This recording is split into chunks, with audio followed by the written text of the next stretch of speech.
Hey, this is Audios 3D and today I want to welcome you to my new channel.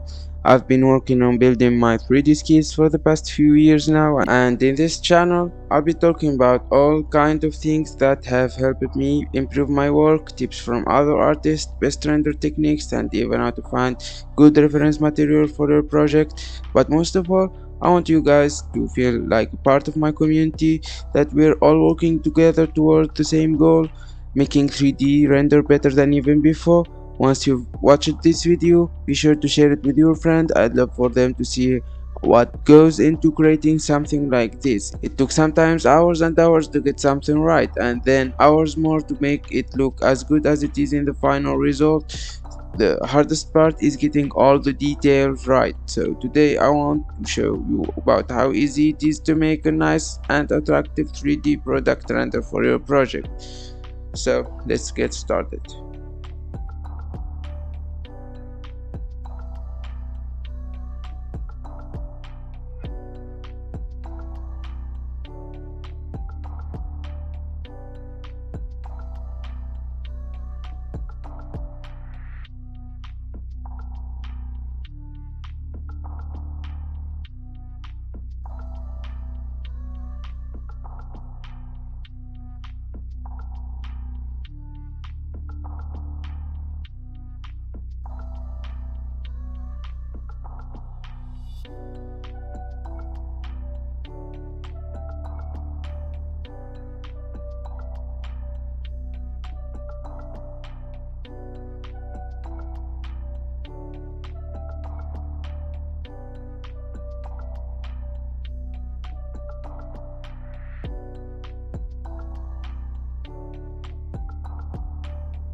In the end, thanks for watching. I hope this video inspired you, so subscribe and share this video with your friends and let me know if there anything you'd like me to cover.